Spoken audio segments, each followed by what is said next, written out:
Hey everyone, welcome to another episode of the Book More Show. It's Stuart here, and today we've got a great guest lined up. We're going to be speaking with Focus James, who's just written a book called How to Have a Healthy Love Affair. Focus and I have had the opportunity to speak by email a couple of times, but this is the first time we've spoken in person. And I know the guys, every time they have opportunity to speak with Focus, I always hear about it because it's always such a great experience. She got such a passion and an energy. So I'm really looking forward to this episode. I think we're going to get a lot out of it as we get Focus's book out there, ready to hit the world. So Focus, thanks for your time today. I'm looking forward to this call.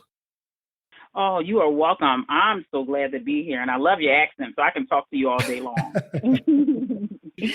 Focus and I've got a bit of a connection because she's outside Philadelphia, which is where my fiance is. So in the not too distant future, we're going to be a little bit geographically closer than we are now, separated by about 3,500 miles. So hopefully we'll get a chance to meet in person, and you can listen to my accent and I'll listen to yours, and we'll have a good coffee. Absolutely. I look forward to it. Fantastic. So a bit of background for everyone as they're listening in. So Focus jumped on board about 6 weeks ago, I think now, maybe a little bit more. Yeah. She's got an event coming up in the next couple of days. So the team were focused on getting everything up and running ready for this event so that there was something physically available to meet this audience. The book, as I mentioned, is called How to Have a Healthy Love Affair. And I think it's a fantastic perspective on an issue that a lot of people suffer with or struggle through. So what I wanted to start talking about was, I'll ask Focus in a second to give a bit of background in her own words. But one of the early things I think we should talk about is just this slightly different perspective. A lot of times as people are coming into the process, they may be struggling to think about what to write about or how to choose the subject. So Focus, let's start with your background and kind of what brought you to writing the book and what you do and how it supports how it supports you and your business.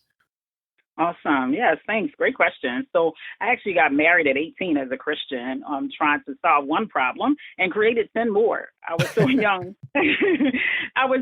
Definitely didn't know who I was. And sure enough, couldn't pick a partner for a lifetime. So it got clear to me that I just didn't know what I was doing. About 3 weeks into the marriage, when the clothes were piling up and my husband looked at me and I looked at him and we were like, who's washing those clothes? Right. So, and I remember saying to him, wow, that's a big pile of clothes. And he looked at me and I saw it in his face. He was like, you're supposed to do that. And I'm looking at him like, I'm supposed to do that.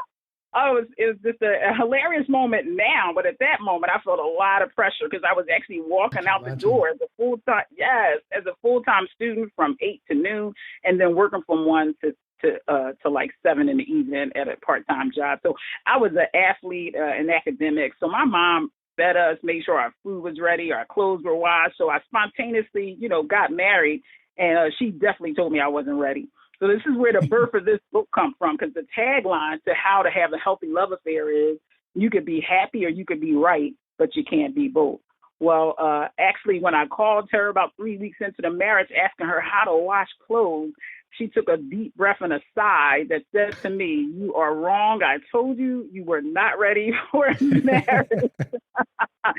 Well, for the better part of the marriage, my life was dedicated to prove her wrong, because I was an athlete. I was competitive, Stuart, so I had to prove her wrong. Well, you That's can imagine good how external motivation.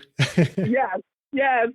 So you can imagine how that marriage went. You can imagine how her and I conversations went about marriage. It was all about competition and me trying to prove to be right and make her wrong, right? So no love between there, no real mentoring there because of my stubbornness. But, out in that marriage ending, I learned so much about, the interaction of humanity. And it really was confronting and caused me to have a hunger to read and go to seminars and workshops and listen to YouTube and really try to understand the dynamics of humanity. So that's where it came from. It actually got birthed out of pain with the husband that I married and a mother who gave me life source, just not knowing how to navigate with humanity. So I'm actually, the poster child of what not to do. To have a healthy love affair and how So, and then just really sought and got hungry for how to master communication in a way that calls a win-win. Mm-hmm. So when people come on board with us, this is often the first time that we've spoken to them. A lot of the time we're working through some of those steps to pick a title, dial in that single target audience, and the subheading that kind of amplifies the subject. But I think when we started working with you, all of these things were in place already. Your subheading, that you can be happy, you can be right, but you can't be both, is such a fantastic it just amplifies and delivers such a strong message of the promise of the solution and the key issue that people face as they're going through it. Is that something, that subheading, is that something that you've had for a long time? Was that the early manifestation of it with those things you realized, or what was the kind of genesis of that subheading? Yes, it actually is, and I just had to get that I can argue well. Okay, I can argue well. My first degree is in early childhood education. My second degree is in communication, so I can make you feel like a little boy real well, right? So that and that doesn't bring anybody joy, right? So I have the psychology of how to talk to people, and I wanted to use it powerfully. So how can I build people up and be able to deliver well so that there is a win-win? So that's where it started from. As I was going to college, I was realizing that there is power in words, and how you raise your voice and lower your voice and lean in when you talk to people, and your body language. So I quickly got the concept, but still in my immaturity, trying to figure out how to use it and temper myself and know how to control my own self inside the dynamics when someone says something to me. Am I responding or am I actually reacting, right? So a lot of nuances in learning how to, dance the dance called being with humanity. Mm-hmm. It's fantastic. It's such a great example. And I think as people are listening to this, even if someone's coming from maybe a financial services background or something that's very kind of academic or numbers based rather than the emotional based subject, just thinking, just reading the words and seeing that the subheading amplifies the message of the title so much and really kind of encourages people to raise their hand because it delivers the promise of a solution. I think this is just one of the best examples that I've seen for a long time, and it's really fascinating that you came to us with this already. It's not something that we had to work through. So I think the book falling under the or the content in the book falling in place after people kind of open it up and move from that title to that subheading to the chapter outline, all of it is so coherent and leads towards the kind of the call to action at the back and the next steps. It really is such a great model. And listening to you talk and the framework, and particularly it's something that I pick up on is that difference between responding and reacting. So often it's that taking that second, slow thinking, I think, is another term that I've heard people talk about in the same kind of context, but taking that extra moment to think about, okay, are the words that are about to come out of my mouth just an emotional reaction to it, or is this the best possible response I can give to have an outcome that's beneficial for everyone? It's fascinating. Beautiful. Beautiful. So yeah, I can't say it any better. I think one of the things I had to really get present to it, the bodies I was leaving behind, Stuart. I was like, what am I doing? I was right. I got my point across. I told my truth, which is a truth, but doesn't mean it's the truth. And where am I leaving people? What am I up to? So it created a whole empire inside of me of how I want to offer that to other people, that you get to be who you are authentically and in a way that works and get you the world and the love that you want. So it transcends not only to relationships, but to business. So I have a component to go in and teach and train in a business where I have what's called a lunch and learn. So I get, the boss buys the lunch and I teach, right? And they get to learn. And then outside of you get to either, become hire me as a coach or a consultant. And of course, for families, singles, and love partners as well. And of course, the married couples, and definitely our divorcees, right? They're going to be connected financially or with children for the next 20, 30 years. They also need a way of being with each other that works, that's authentic, and get that the marriage fell. But now where do we go from here? So it's all encompassing, right? How to have a relationship matters in every area of your life. It's like nowhere you can not have it. Even the geek in the back, of his mom's Right. basement, he got to sell it to somebody. So he has to know how to communicate, right? And it's So so we true, isn't it? All of those different relationships and elements. The divorce one that you mentioned there is a great example. I think is it's really not the thing that's thought about, because coming together in a relationship, it's so much about coming to the together element, but the separating is so much about the separation. But it's impossible to completely separate. There should still be, or often has to be, some sort kind of connection, and exactly. navigating the different dynamics. I think I really liked what you were talking about, the kind of fact that it's not a zero sum game. Just because too many people think about winning has the flip side to losing, and Hmm. it's that's a problematic way of thinking about it. It's really, Exactly. it sounded like a cliche, but what's the outcome that can be a win for everyone? Think about the bigger picture, I Exactly. guess, the kind of the overall battle, not the individual campaign. Exactly. Beautifully put. Hmm.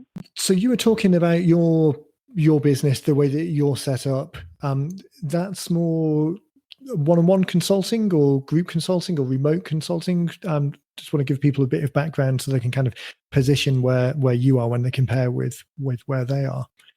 Absolutely. Yeah, thanks for asking. So absolutely, if I'm local, I can come to a business or a small home-based business and or a corporate.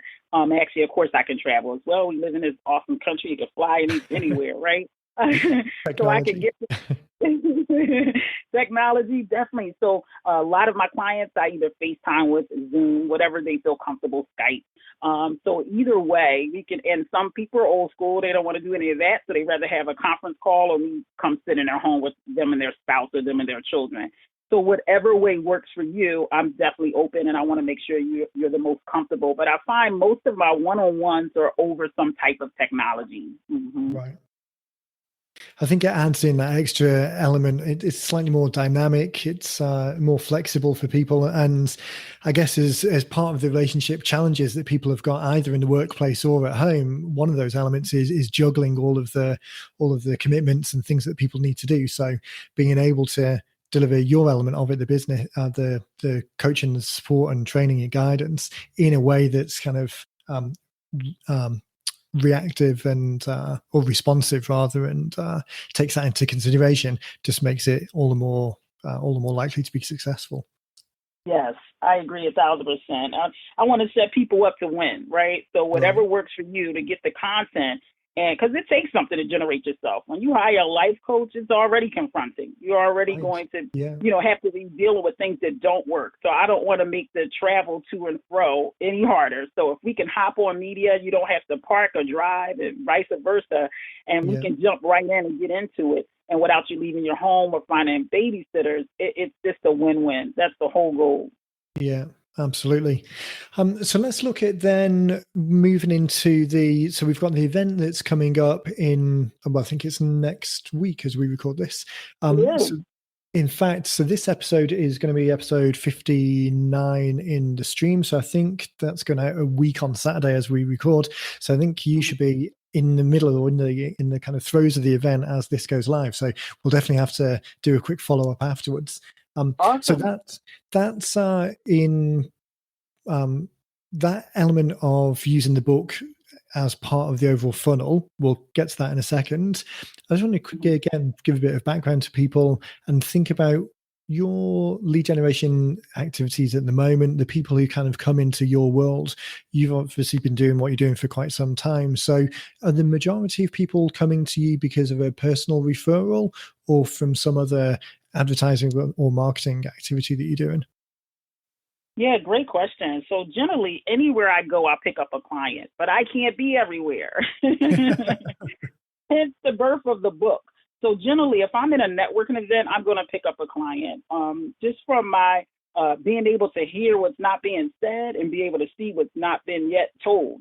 So I get in a conversation with the person and walk out the event. I'm going to have a client. but I knew I definitely needed another way to be able to reach the masses because I can't be everywhere at the same time. But if I have something like an amazing tool like a book, people can immediately, kind of feel my spirit, my mindset, where I'm going with what the coaching is about, and then raise their hand and say, that's me. So yes, and also referrals. So as I coach different couples and singles, if you will, they go, oh, and I know someone, and then that's how it kind of rolls along as far as being able to get new customers, if you will, a client. Mm-hmm. Fantastic. And I think that resonates with so many people. Maybe 2/3 of the people that we deal with, or certainly that I deal with, obviously the team are in place and deal with a lot of the day-to-day interactions with people, and we've got all of the individual team members are looking after their own discipline. I'll often talk to people in terms of strategy calls or some separate projects that we do, but those conversations very much revolve around that personal connection and not doing things at a huge scale. I can't think of really any example where we've got people talking about, I need this thing to work at a huge scale, and I'm just looking at the numbers, and at the end of this funnel, I want automatically just a handful of people to pop out of the bottom. Almost everyone that I can think of, we're dealing with some kind of personal interaction, if not actually one-on-one, but certainly from an email point of view, or keeping their finger on the pulse. And I think that's what really makes a big difference. I was just talking to someone yesterday about that, and the kind of the difference between still a scalable but a relatively high touch way of dealing with people, as opposed to kind of like a burn and churn type, like typically an AdWords type model where you're just trying to get lots of people in at the front end and then push them through a couple of steps, and hopefully the ones who've expressed themselves are the hottest pop out the bottom. I think one of the real benefits that having a book gives you the opportunity to create is many more of those individual touch points, many more opportunities to kind of make that personal connection, using the book as the primary asset, as the thing that you can refer back to, as the kind of the opportunity to have a talking point that can then lead on to something else. It just makes all of that, it amplifies all of that and gives a lot more opportunities. I agree. And that's what also gave me the oomph to write the book. When I got the engagement, well, one, I was actually headed out to Chicago with Les Brown for a speakers camp. It's called Inspire to Speak. Fantastic. And my daughter has a good friend in her class, and I asked the mom, can she take my daughter to and fro one of those days I would be there? And she said, well, what's up? What are you doing? And I told her I'm a life coach. I'm going for a speaking certification by Les Brown. I'm really excited about it. And she said, Diva Girls, you got to find out about Diva Girls Philadelphia. I said, I sure will when I come back. And when I get back, I have a financial coach. That's called a clue, everybody that's listening. Oprah has 4 coaches. So I say to my financial coach, he wants me to go to an event and hear him speak. And I'm like, sure, I'm there. This man has saved me a lot of money. So I'm there. When he says let's, I say go. So he says, Diva Girl. I'm like, Diva Girl, wow. So he's like, yes, the founder's going to be there. So it was so perfect that I got connected to 2 areas in my life. And that's the event we've been talking about. May 5th is Diva Girl Philly. They're having their 4th annual event of the Women Empowerment and Fitness that I'll be speaking to. So for me, I was like, I need to get a tool out because there's going to be 200 women there. As much as I can talk, I want to be effective. And what's a good tool that can also get out there and have people have a conversation with me that I might not be able to touch each and every one of them. So that's when the fire got lit underneath me that I need to get this book out. And my speech is, you could be right, you could be happy, but you can't be both. And then the founder, her name is Majette, she actually tagged it with how to have a healthy love affair. We had an amazing conversation, and I said to her, what do your women need to hear? Because I believe you don't want to get in the way of what you want to say to what the actual audience needs to hear. Right. And that's what she said. She said, how to have a healthy love affair. And I was like, I could definitely work with that. And that consistency. So we've got a talk that's labeled with the same language as the book, and we've got a follow-up sequence after people request a copy of the book that talks about the same, that talks about the elements in the same way. There's the material, the whole framework. I often talk about the 8 profit actors frame. I can't trip over my words. I often talk about the 8 profit activators framework that we use across all of the business on this side. And one of the super strong benefits there is it's consistent, and it gives people 8 hooks to kind of hang their hat on and understand where they are through. And I think that's very similar to what you've got in a consistent model, a consistent language, a consistent message. And as you're looking at engaging more people, it's just a way of bringing them through and not necessarily introducing new words or new terminologies or new things at each different stage. It just really streamlines that process through to the point that you've got the opportunity to have a call with them or get on the phone or an email or that one-on-one interaction. Such a great opportunity. It really is. So what I wanted to do today, and just make sure that you're getting some value out of this, and it's not just me talking in your general direction, is to pick up on some of the beyond the book stuff. So the last couple of weeks of podcasts, we've been talking about this a lot. What can you do once you've written it to have it there effective at the end of the day? If it was just something that was sat on the shelf, might be an interesting exercise, but it isn't turned into that much new business. So I think if we focus on the event, obviously, because that's coming up in a couple of days, and how you can use the book at the event and the follow-up sequence afterwards. But then also wanted to quickly talk about the kind of networking and referral side of things, because I think one of the biggest opportunity, both for yourself and as people are listening to this, is looking for that low-hanging fruit. It's all well and good to think about this whole new campaign that you could set up and a whole new funnel, and the book is a whole new thing. But actually, if you can use it to amplify or tweak or augment some of the things that you're doing already, that low-hanging fruit means that at least you're getting some movement, some additional benefit, and then think of the bigger things, the more complicated things afterwards. So I want to make sure that we've got time to touch on both of those. So starting with the event, do you know how many people are attending? How many attendees there are? Yes, the goal is 200. 200 women.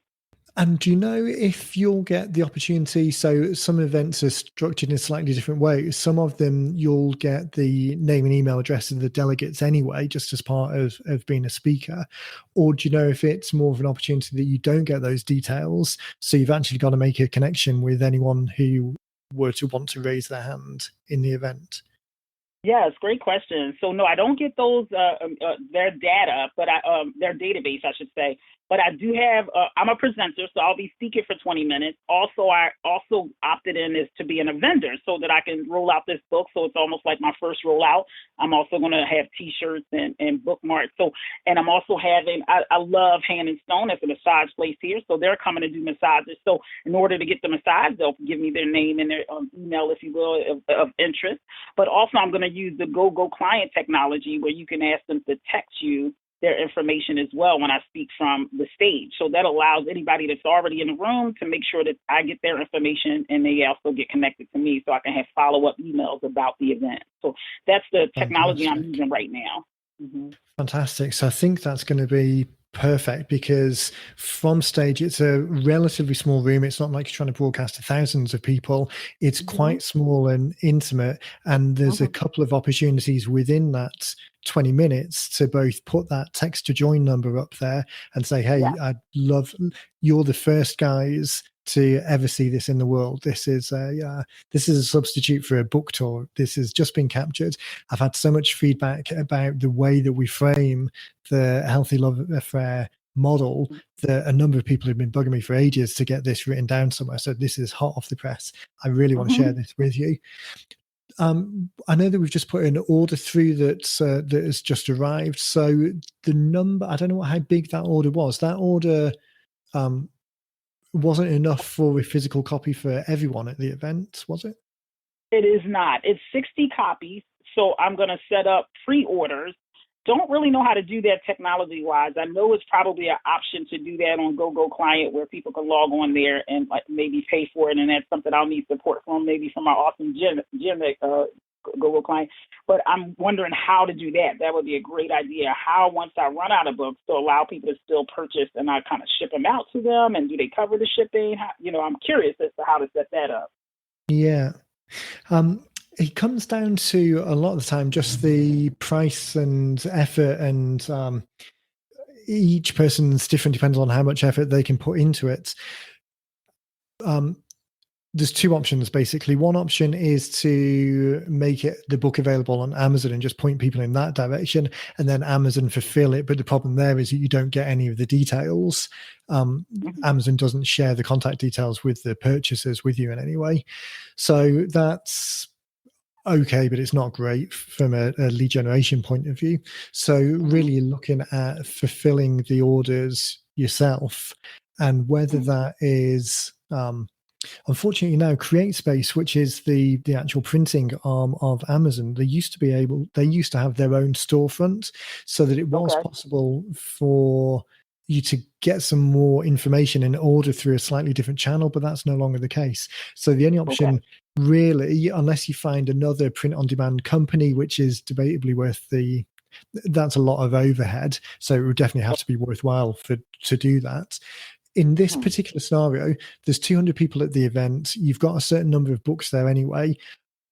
A subset of people are going to be interested, even if it's a relatively high subset, because there's a good audience match. So you're probably only talking about, by the time you've used the copies that you've got, maybe fulfilling 100 additional orders, if that, to be honest. Yeah. So I would probably just deal with those people directly, and whether you set up a shopping cart yourself. So one of the easiest ways of doing that is there's a website service called Squarespace, and it's almost like a plug and play type storefront, or whether it's just a case of email me your details and here's my PayPal email address and send some payments through, and that's the way to go. And then just fulfilling them yourself because the numbers are relatively low. The other thing that might be worth thinking about is, and again, it's a cost benefit analysis type thing, is whether it's worth giving the copies away to that particular audience, have it as a bigger launch. If it's a group of female entrepreneurs locally in your area already, so that group of people, as opposed to something either out of area or a group that wasn't as dialed into what you offer if the match wasn't quite so good, these guys are going to be the hottest of hot prospects, in the sense that the audience match is the closest to the service that you provide. So you might want to consider having the books are $2.15 each plus shipping, so that maybe works out at, like, say $3 each. There's 200 people there, so whatever that math extrapolates out to, it might be worth using the opportunity to promote it as giving it away, as giving it to them, or maybe say there's a fixed number of them that you can give away, but without having to, for this particular group, without having to charge like a per book price. Wonder if there's a way of kind of amplifying the benefit a little bit more, of saying, I want to give you a copy of this because it's so important for me to get this message out there. I know that it can help. So head over to the stall at the back. We've got a certain number with us, but if we can't, if we run out of them and you can't get a copy, I'll be sure to put a copy in the post to you afterwards, because that's going to be a way of getting their name, email address, phone numbers, address details, and really make that bigger connection. So for the mental overhead of trying to set up a store and do all of that in, what's really only 7 days now before the event, it might be the better choice might be just to bite the bullet on the cost of the books and then say that you'll give them away. I was thinking about the follow-ups. Sorry, go for it. We also have the PDF version that could be given away, yes? Yeah, exactly. And that brings up an interesting point, because in another scenario, if the group wasn't as, and I might be misrepresenting it as well, this might not be the hottest group of people. So if I'm going off on a bit of a tangent, I mean, just correct for my error. But if it was another environment, so let's say you had this event this weekend, and then the following weekend there was an event that you were doing at the university as part of a mentoring program for the students that are going through there. So that second event, hypothetical event, might not be as dialed in. So for ones like that, I would typically say to people, go down the digital route because the costs are lower. If the audience isn't such a direct match, then it's Okay. not worth the cost of like the physical cost. For Sure. this group, though, if this group is really, if this group represents 200 of your ideally perfect prospects, then it might be Mm-hmm. worth thinking about the physical one. Just in that differentiation. So the book and the knowledge are sorry, the knowledge that's in the book is the same, the physical version to the digital version, but the psychological value of the two is slightly different. Yes. So kind of put the wood behind the right arrow, um, Mm-hmm. or I can't think of another metaphor, but put the effort into, or sacrifice the costs or the expense or Yes. the effort into where it's more worthwhile. But the Sure. digital version, absolutely, that's the case.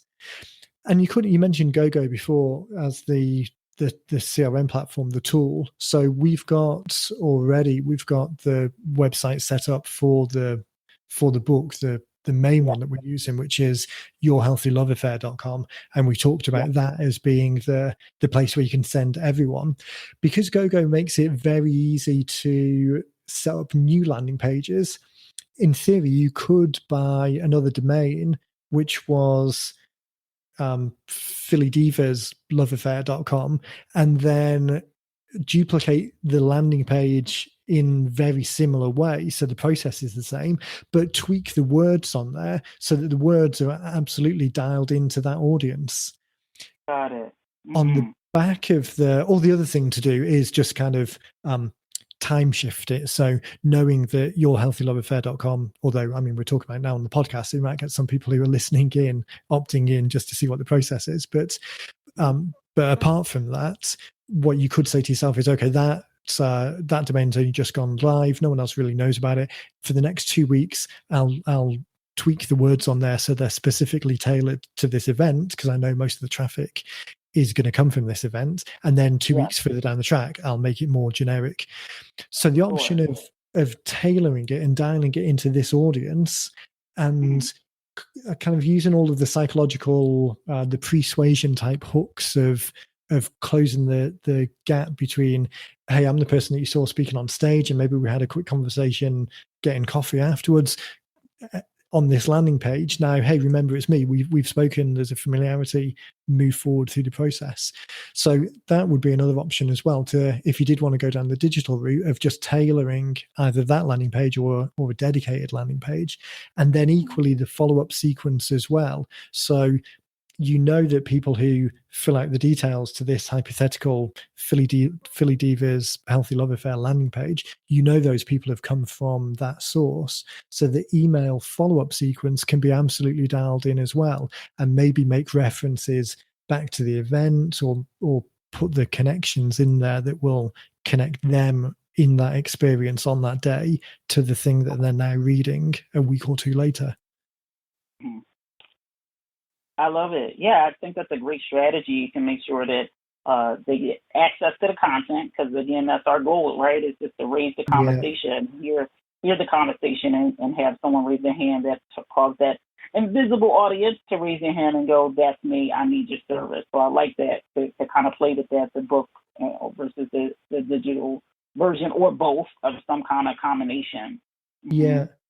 Another option might be doing things like, I'm thinking about live events generally now, so it might be the opportunity to add something to it. So maybe say that there is a draw element to anyone that requests a copy at the event here.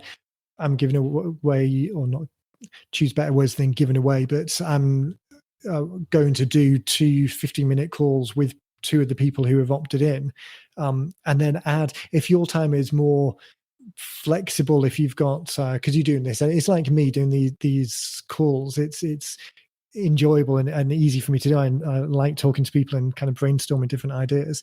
So if at an event offering more of my time, it's not, there isn't kind of a direct correlation with costs. So adding something like that in to kind of I want to say incentivize people, but engage people is probably a better way of saying it. Engage people a little bit more with taking the decision to take the first step now. So that might be an option, particularly again if these guys are the hottest because they're the closest to where you are. Yes. So what we have is at the table, we'll have one side of the table, it says 15-minute consultation, and then the other one is saying 15-minute registration. So for someone that still has a Cool. objective, a question, a concern, they can sign up for actual consultation. That within the next 72 hours, I'm going to call. We're going to have a conversation, get any clarity they need, objective. Maybe they need to talk to a spouse, and all three of us on the line, and either get started and it's a fit, or it's not a fit, and they might want to still just be part of the newsletter, blog, or emails. So that's also how I'm giving the opportunity to stay connected, because it's a busy, packed day. So I want anyone that wants the opportunity to connect with me to do so, but it might not work for them. They might have all of their classes, boom, boom, boom. And it's also fitness going on. It's lots of vendors, about 20 vendors and about 18 speakers through that day. So I want to give them, plenty of opportunity. Yeah. Say it again. That's a lot going on in the at the event. Yeah. Exactly. So I'm going to be walking the floor as well, and I'm going to be meeting people. I'm going to refer them back to my table. I have 5 ladies working with me, so I'm always going to have a lady with me, because those conversations get pretty thick. I can imagine, and people want to pull you to the side, Stuart, and start telling you their story, which I am so open. I love to hear people's story. However, that wouldn't be the right place. So I have a lady that can come up and go, hey, let's get you back to focus table, so you can set up a personal call, and you all can talk later and like really dig deep, right? If she wants to spend that time. So that way I can keep moving throughout the floor as well. But I also want to honor that female, because it's an all women's event, and I want to honor that female and make sure she has the time that she actually wants as well. So that's what we created, that whole system, so that someone's always with me to pull them back to the table and get that contact, versus sitting there. And I can't spend 20 minutes with one person, in the middle of the floor. Just so exactly. It does get such a squash on everyone's time, and there's so much going on. To be able to have another person to kind of step in and keep things moving, fantastic idea. Do you have a kind of a follow-up sequence in place already, like an email follow-up sequence to move people on in the conversation after they've opted in?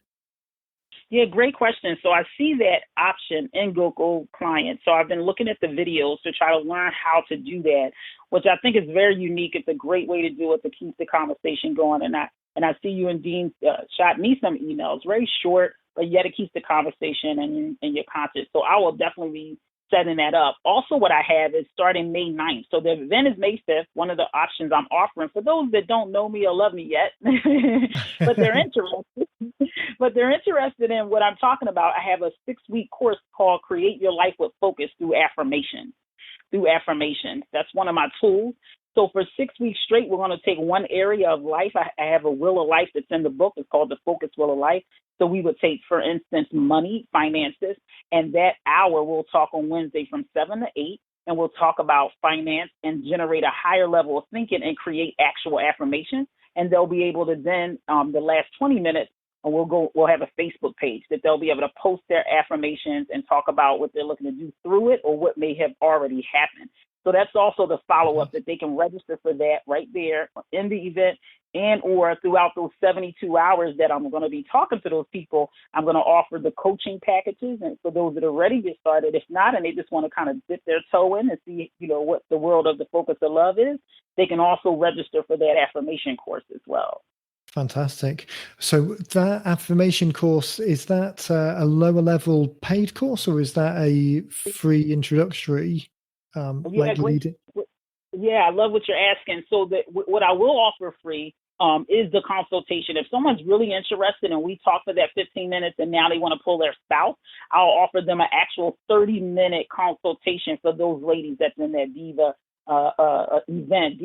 Philly Diva event at no cost, right? So that's the free. The lower rate, like you just shared, yes, that's normally a higher cost, but for the Diva Girls event, it's only going to be $287 for a 6-week course. And so that we all get together and really create our life inside of that they can take away that nuggets, whether they bring me as their coach or not. Yeah. Fantastic. So I think with that having a hard start date on the 9th, thinking about that email follow-up sequence that really guides towards that as the step. So you've probably seen it on some of our emails, and where else might you have seen it? On the More Cheese Less Whiskers podcast, if I think you're on that list as well. So the super signature that's on all of the emails that goes out, the way that we structure that email campaign is when someone, probably not on the podcast one, but the book one, for example, as you were talking about, there's 3 or 4 emails that specifically are in that channel, in that direction.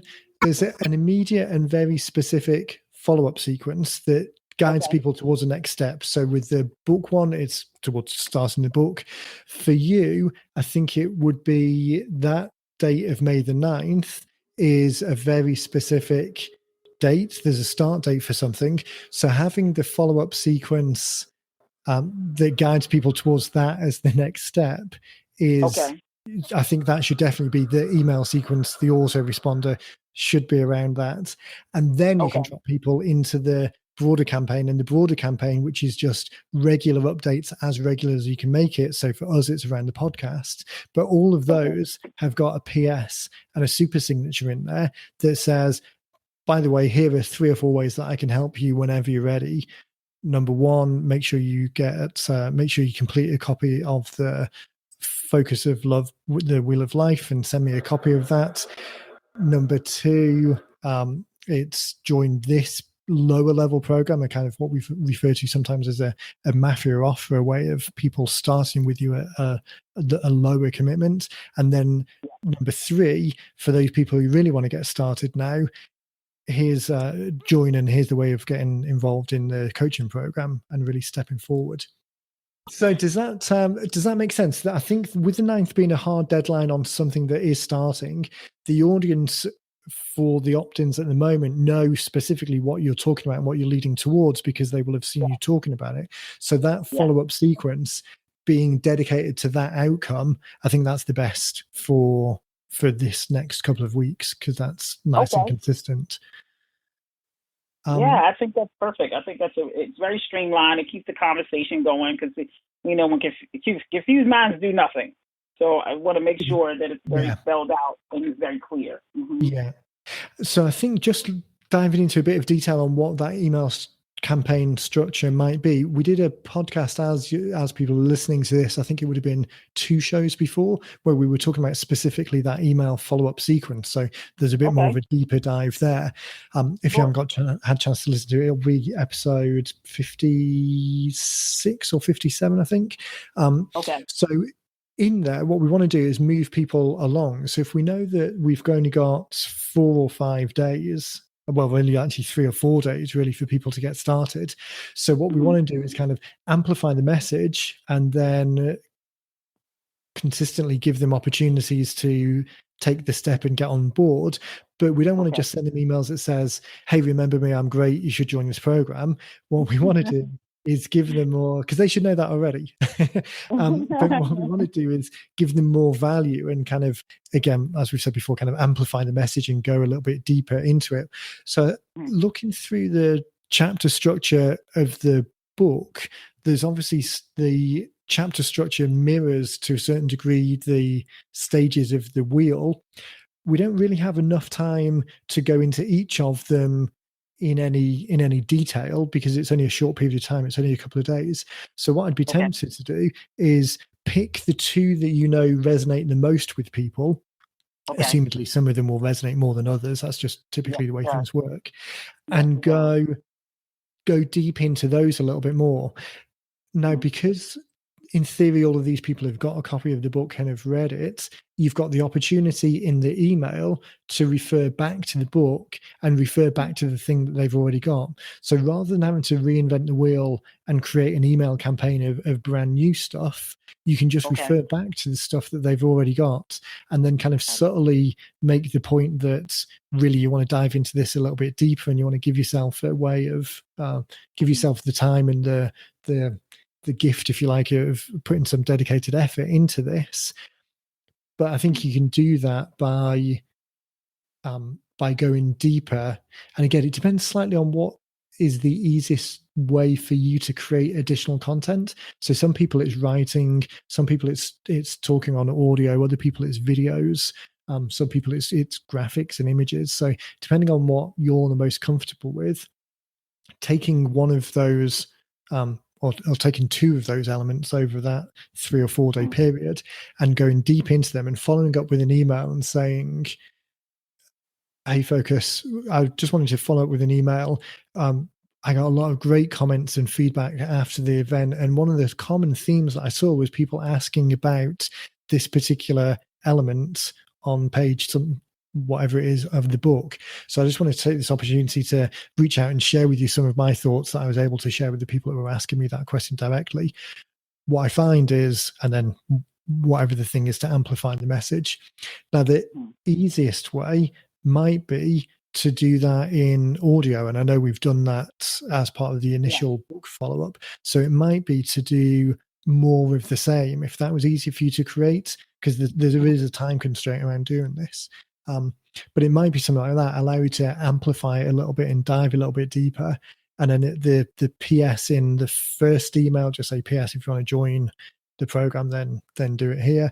And then on the fourth email, which is probably going to be about the day before the event, then say to someone, then you can have the more direct message of saying,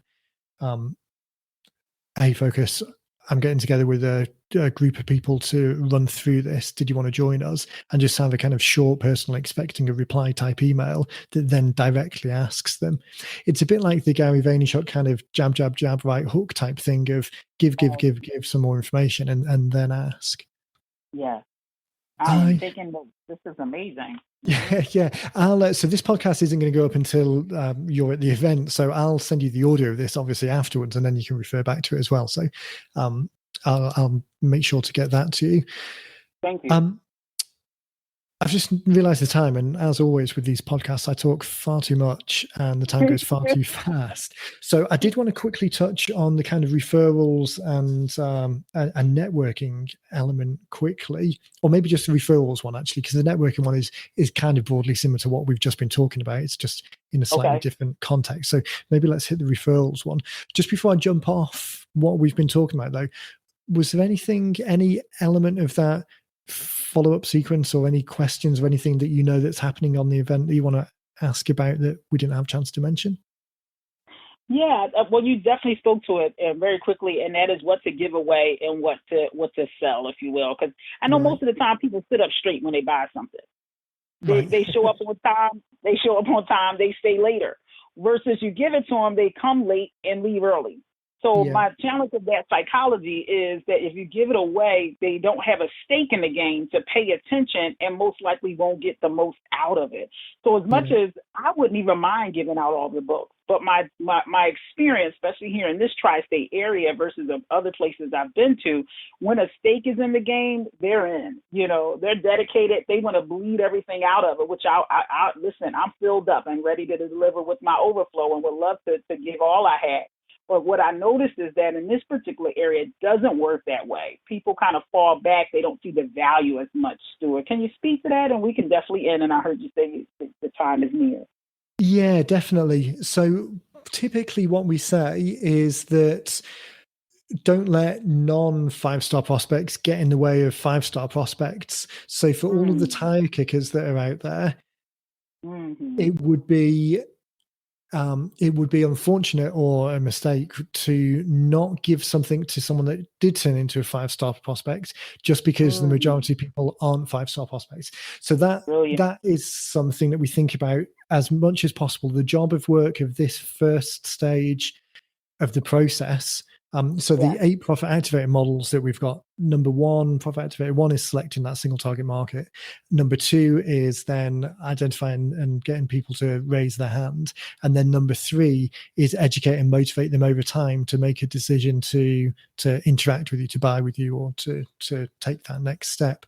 So oftentimes what people do is join together number 2 and number 3. They try and convert and identify in the same step.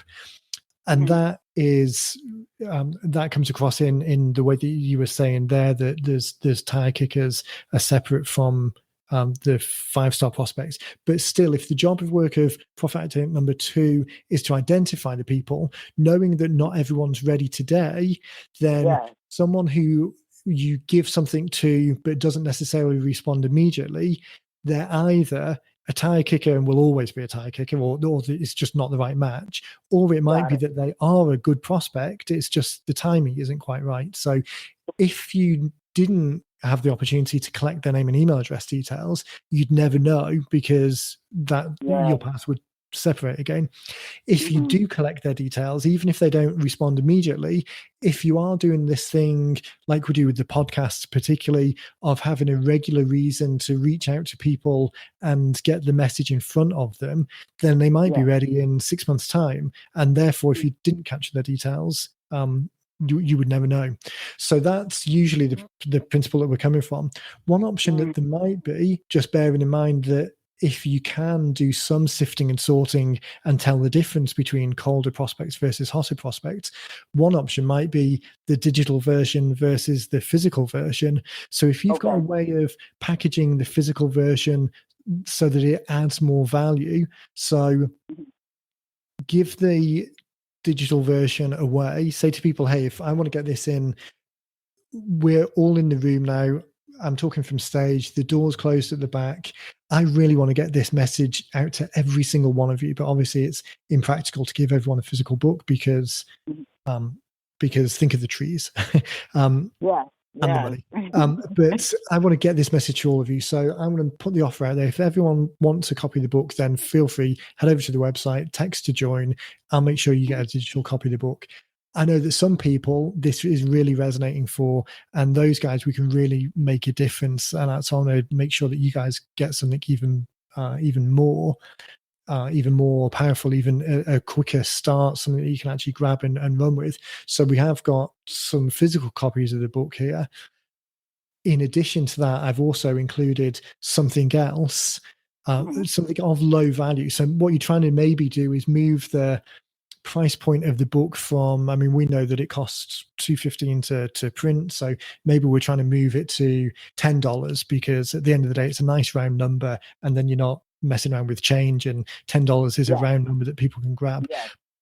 But adding something to it, so maybe have if there's the Wheel of Life in the book, but maybe you've got some assets already, some things already that more graphically represent the Wheel of Life. So maybe you can print some of those off and create like a little pamphlet or a booklet, or maybe there can be maybe you can put this audio example that we were talking about, maybe you can dive into detail on how to complete the Wheel of Life. So the Wheel of Life workshop, maybe position it as a workshop that you did with some people and you recorded your kind of presentation section of it, and then just write that in as a link in the pamphlet thing that you give away with the books. Or say with the books, I've written in the front cover a URL that you can go to, a secret URL that you can go to where you can listen to the presentation I made about completing this exact thing.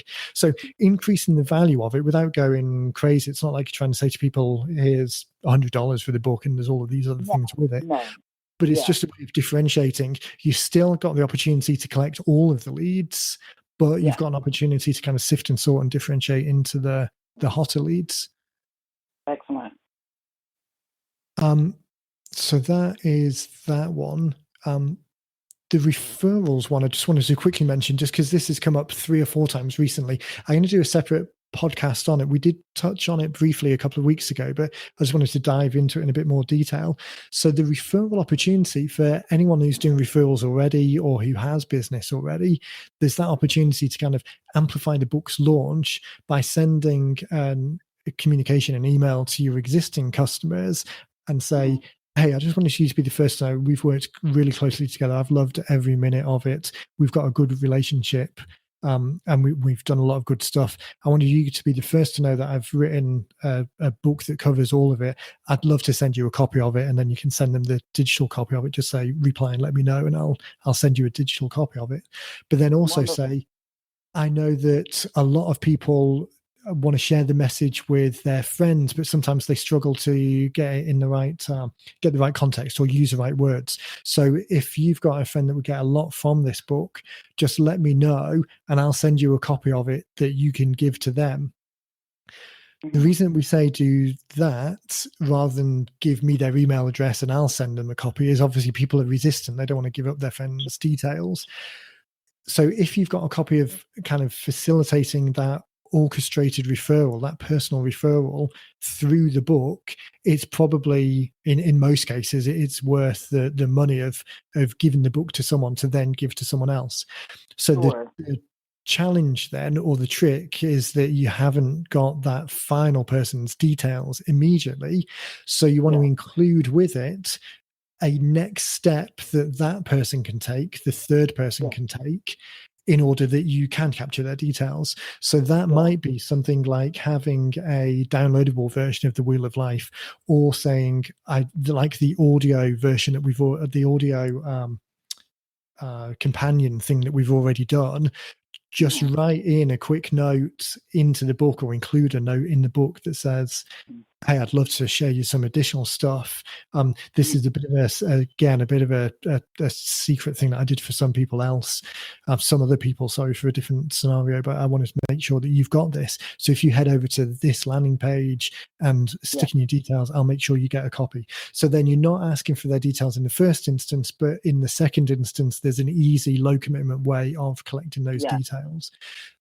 So from orchestrating referrals, that's often a very good way of doing it, because it isn't asking for friends to give up their friends' email addresses.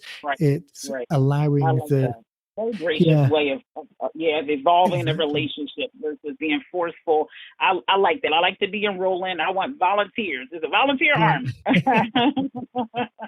Yeah, exactly. It's that passionate army of people who are really dialed into your message and the way of thinking about it. It's it's a great opportunity. And I mean, at some point in the future, we'll have a chance to talk about testimonials and follow-ups, and using the book as the kind of the thing to start a whole load of other conversations around. But yeah, how was that? I think we covered a lot of things. I'm always conscious about talking too much and giving too many like overload, not giving people too many ideas. I give people ideas all day, but overloading.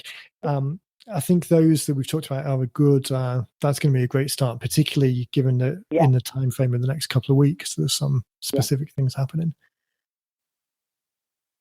Yes, awesome. And I'll end with this, with my 2 cents of it all. I love the GoGo client phone number that you can have. So I got the 855 focus to you, right? That's my number. Fantastic. Where people can not only text their email to, which is really cool for those that don't actually want to talk to someone, but I love that there's a tool there that they can actually listen to an overview of my services. And then it's a couple of options to press to get more detail of different things, and or leave me a voicemail. I love that, because it allows people to kind of get to know without actually calling and having to speak to a person directly and feeling like it's going to be a hard sale, which I'm not into. Exactly. I want you to be transformed as much as you want to be transformed. So I'm working harder than you. So, but I love that it gives that distance enough for a person to kind of, tip around and get some education and see if they want to go further versus it being any other way. So I love that tool on the GoGo client. Fantastic. And like you say, it's I've got a term that I refer to a lot, kind of the minimum viable commitment. It's just helping people take that minimum viable commitment step by step by step, that eventually gets them, when they're ready, to the point that they're as committed to their outcome as you are. And then the whole thing is a lot more successful. Yeah. Exactly. Brilliant. All right. Perfect. So I'll, what date is it now? So a week on, as we're recording now, next week this will go up. So as people are listening to this now, sort of have take a moment to think about focus, because she'll probably be talking about this on stage. If anyone wants to see the book that we're talking about, and it really is a great read. I just love the positioning of it. So head over to yourhealthyloveaffair.com, and then you can see some of the things that we've been talking about. I think that's a great step. And anyone that's in the Philadelphia area, or I guess even not in the Philadelphia area, if you're listening to this and resonate with the message that Focus has got, definitely reach out to her and Yeah, I think this is just such a great framework. You've got such a great opportunity, particularly with the event coming up now. But the whole message is so dialed in. I'm really excited to see where this goes. Awesome. Thank you, Stuart, and everybody's been wonderful at 90-Minute Book. So grateful. When they told me I had to put my head down for about 6 months to write this book, I said, it got to be another way. Everybody's not doing that. It got to be another way.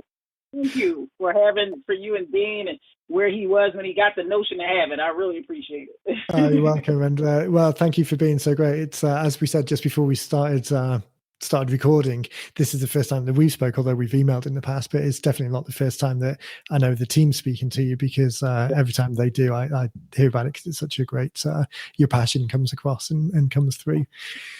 So thanks, Focus. Thanks, everyone, for listening. If you want to see the show notes, then head across to 90minutebooks.com/podcast.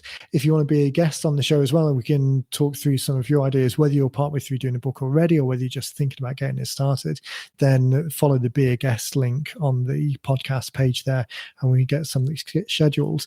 As Focus said, rather than dedicating 6 months in a cabin with a candle writing a book, then obviously the easiest way to get started is to follow the Get Started links on the 90minutebook.com website, and we can then get a call with you in a couple of months' time and see how your book can best be used. So thanks again, Focus. I'm looking forward to speaking to you again soon, and thanks everyone for listening. We'll keep you posted. Awesome. You're welcome.